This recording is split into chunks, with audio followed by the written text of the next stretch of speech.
Amigos e amigas, canal do Xavier, eu sou o Xavier. Gente, por favor, não esqueçam, deem um like, se inscrevam no canal, façam comentários, compartilhem esse vídeo e acione o sininho para receber todas as notificações. Principalmente, se inscrevam e deem um like. O like é fundamental. O like faz o YouTube perceber que esse vídeo foi visto e foi apreciado pelas pessoas e, portanto, ele vai repercutir o vídeo. E a inscrição no canal também é fundamental. Então, mas se vocês puderem, além disso, fazer um comentário, compartilhar esse vídeo para divulgá-lo mais ainda e fazer mais pessoas virem para cá e acionar o sininho para receber todas as notificações para não perder nenhum vídeo, eu agradeço imensamente. Gente, o vídeo de hoje vai tratar de guerra na Ucrânia.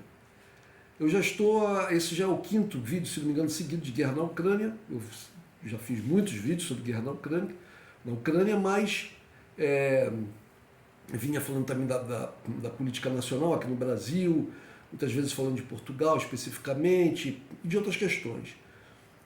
Nunca fazia assim, seguidamente vídeos repetidos do mesmo assunto, mas a questão da guerra na Ucrânia, que para muitos já ficou uma coisa normal, né?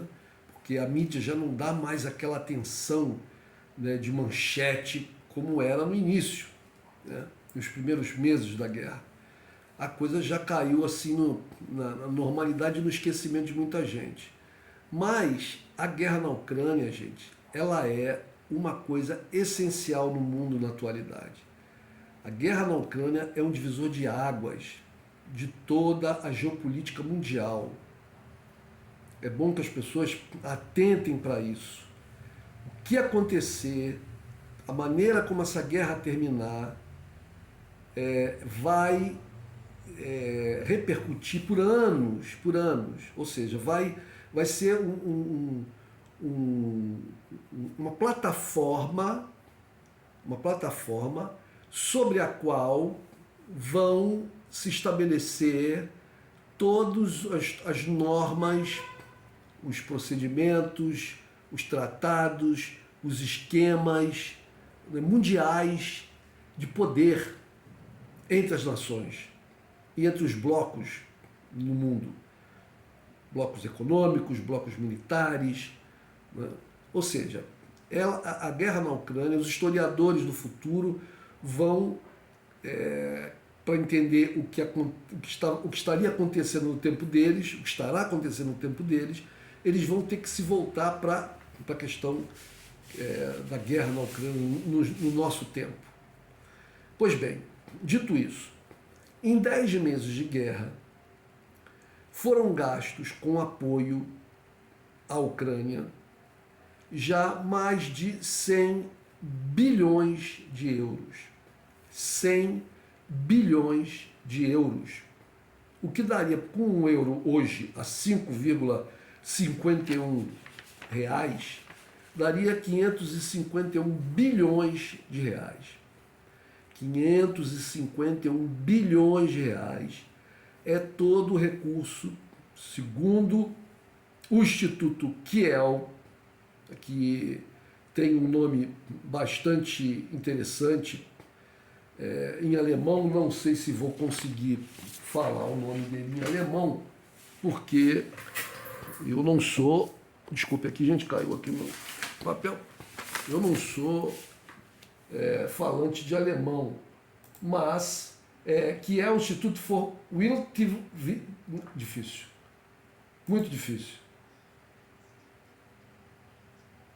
Weltwirtschaft, que é o Instituto für Weltwirtschaft, eu acho que é isso. Kiel Institut für Weltwirtschaft. Quem souber alemão, me corrija se eu estiver errado, por favor. Mas em português é o que é o Instituto Kiel para a Economia Mundial, que fica sediado na cidade homônima de Kiel e associado à universidade também homônima de Kiel. Segundo esse instituto, esse apoio de 551 bilhões de reais, ou 100 bilhões de euros, é apoio financeiro militar e humanitário.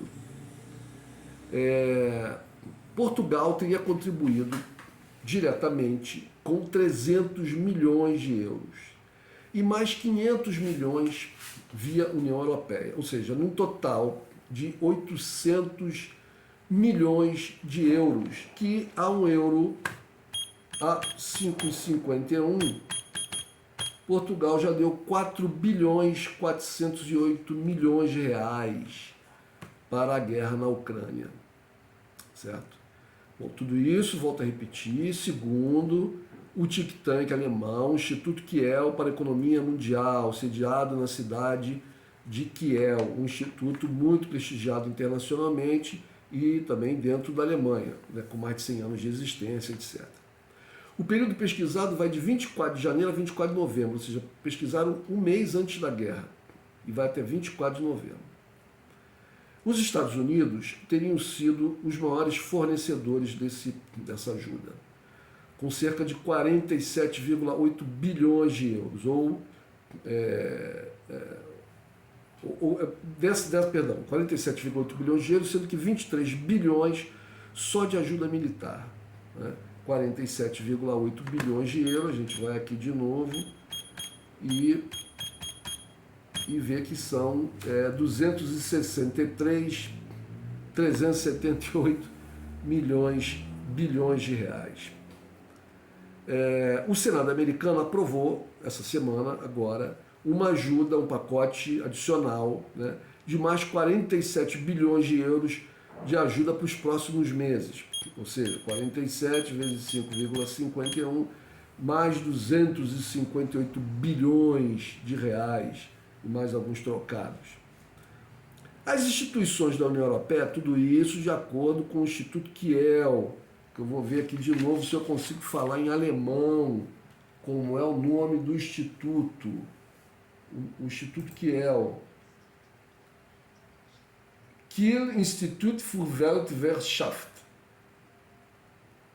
Beleza? Kiel Institut für Weltwirtschaft. Espero que seja isso mesmo em alemão. Bom, segundo o Instituto, as instituições da União Europeia, que, como a Comissão Europeia, o Conselho Europeu e o Banco Europeu de Investimentos, aportaram 35 bilhões de euros. Apenas 3,1 desses 35 de ajuda militar. Mais o apoio dos países europeus individualmente. Como eu falei, Portugal deu 300 bilhões individualmente, 500 via União Europeia. Então, o apoio individual dos países foi a 16,8 bilhões, né? O que jogou lá a ajuda europeia a 51,8 bilhões contra os 47,8 bilhões dos Estados Unidos. Ou seja, a União Europeia teria ajudado mais, mas muito menos em apoio militar direto. Muito menos em apoio militar direto. O apoio da União Europeia somente ultrapassou os Estados Unidos nas últimas semanas, graças a essa ajuda bilateral, né, dos países membros da UE. Quem diz isso é o Christoph Trebesch, o chefe da equipe do Instituto Kiel. E ele diz o seguinte: os novos compromissos de grande dimensão são um desenvolvimento positivo, tendo em vista o papel crucial desta guerra para a segurança europeia. Bom, essa é a opinião do senhor Christoph Trebesch. O terceiro maior contribuinte depois dos Estados Unidos e da União Europeia teria sido o Reino Unido, com 7 bilhões de euros, ou seja, 38,57 bilhões de reais. Em termos relativos, tendo em conta o PIB, Estônia e Letônia foram os que mais contribuíram, com correspondentes 1,1% e 1,9% do PIB nacional, respectivamente. Gente, isso é o que diz o Instituto Kiel. No entanto, nós temos que não esquecer que, com grande certeza, ONGs, empresas, institutos, fundações e outras organizações ligadas aos Estados europeus, como ligadas aos Estados Unidos, mas que não assumem diretamente uma dependência ou uma associação com a coisa estatal, além de pessoas físicas, né?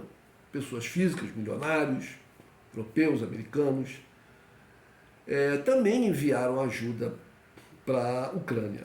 E essa ajuda não é contabilizada. É claro que os valores devem ser bem menores do que os feitos pelos estados, né? Deve ser menor do que a ajuda estatal.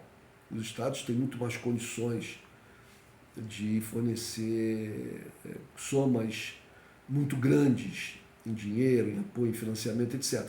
Mas, como a riqueza do mundo está principalmente nos Estados Unidos e na Europa ainda, né? Apesar que nós já temos lá na China e tal, mas juntando Estados Unidos e Europa, realmente eles estão em primeiro lugar. Então, não é de se estranhar, não é uma coisa fora da realidade que as contribuições não estatais, né, e não contabilizadas pelo Instituto Kiel tenham sido bastante grandes. Então, é difícil eu dizer aqui quanto, mas certamente joga esse valor de 100 bilhões para algo acima desses 100 bilhões, na casa dos bilhões. E aí, vamos talvez dizer aí que, digamos que mais uns 25%, então 125 bilhões, envolveria ajuda tanto estatal como ajuda privada. É possível, ou semi-estatal, né? É possível, é possível. Então, gente, a gente pensando aqui nas palavras do senhor Christoph Trebes, que diz que essa guerra, o papel dessa guerra é crucial para a segurança europeia e que, portanto, os novos aportes de dinheiro, de financiamento, de apoio da União Europeia, na dimensão que foram, são desenvolvimentos positivos, né? É uma piada, porque passados esses 10 meses, vou repetir, nós temos aí mais de 100 bilhões de euros entregues, gastos nessa guerra, sem contar, gente, estava esquecendo uma coisa aqui, sem contar os gastos que os Estados membros da União Europeia e a União Europeia como um todo estão tendo com o recebimento dos milhões de refugiados da Ucrânia. Milhões de refugiados da Ucrânia. Acredita-se que pelo menos 10 milhões ou mais de pessoas estejam refugiadas em outros países, que não a Ucrânia, obviamente, pela União Europeia. Pela União Europeia. Os jornais portugueses, por exemplo, a quem eu tenho mais acesso, até porque são escritos em português, que é a minha língua, obviamente, constantemente retratam histórias de ucranianos que estão lá em Portugal, né, famílias divididas, etc. Imaginem a Polônia. Imaginem os países ali próximos. A Alemanha também recebeu muitos. Ou seja, esses países estão tendo gastos com essas pessoas. Gastos de alojamento, gastos com assistência social, gastos com assistência de saúde. Esse valor, gente, também deve estar na casa dos bilhões, porque são milhões de pessoas e já há muitos meses. Então, esse valor de 100 bilhões, se bobear, gente, vai chegar ao dobro, a 200 bilhões. Então, você pega aqui 200 bilhões vezes 5,51, nós teríamos aí algo em torno de mais de 1 trilhão. 1 trilhão de reais. 200 bilhões de euros gastos na guerra. Para quê? Para destruir a Ucrânia, para massacrar o povo ucraniano. Para nada. Para nada. Porque o povo continua sofrendo, continua massacrado, a Ucrânia vai se afundando em dívidas, vai se afundando numa tragédia de destruição. Para nada. Se, quando a Rússia avisou lá atrás, avisou, que alguma coisa tinha que ser feita com relação à Ucrânia, se aceitassem naquela época, não, olha, a Ucrânia não vai entrar para a OTAN, ela assume um compromisso, assina um compromisso escrito, a Ucrânia hoje não estaria devastada, não teria perdido as regiões de Donetsk e Luhansk, né? e não teria perdido essas regiões, não teria perdido Mariupol, o sul todo ali praticamente do Mar Negro, né, no litoral, não teria perdido milhares e milhares de vidas, a sua economia não estaria destroçada, destruída, né, as famílias não estariam divididas, as crianças não estariam sofrendo, os animais também, os seres humanos pensam muito pouco nos animais, mas os animais sofrem imensamente, tanto aqueles animais de estimação, né, em cativeiro, etc., como os animais na natureza. Imaginem como os animais na natureza vivem numa guerra com bombas, com mísseis, com tiros de canhão. Como estariam vivendo os animais? Natureza destruída. Nada disso teria acontecido. Agora, os países da União Europeia resolveram apoiar a Ucrânia numa luta contra a Rússia. E aí, é isso aí, gente. Inflação na Europa, recessão se aproximando, Ucrânia destruída, mortes e mais mortes. E a conclusão que a gente chega aqui é que talvez esses 100 bilhões sejam, na verdade, 200 bilhões de euros gastos numa guerra absolutamente insana, por absoluta falta de liderança europeia e por uma absoluta também, né, uma absoluta submissão da Europa aos interesses norte-americanos, que no fundo ganharam mais dinheiro com a venda do seu gás por o quádruplo do preço que os russos vendiam para a Europa, né? E ainda agora há poucos dias, né, apresentaram um pacote lá econômico que prejudica muito a União Europeia.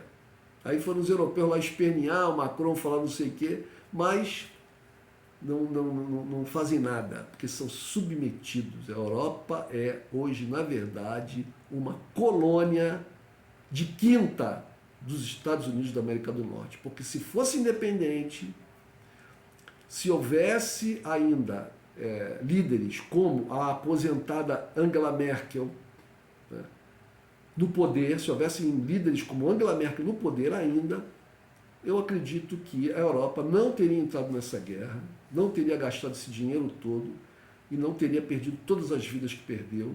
A Ucrânia continuaria existindo como país independente, né, e com uma vida normal para a sua população. Mas, infelizmente, não é isso que os europeus... Eu sou cidadão europeu e só tenho que lamentar profundamente a falta de liderança e a absoluta hipnose.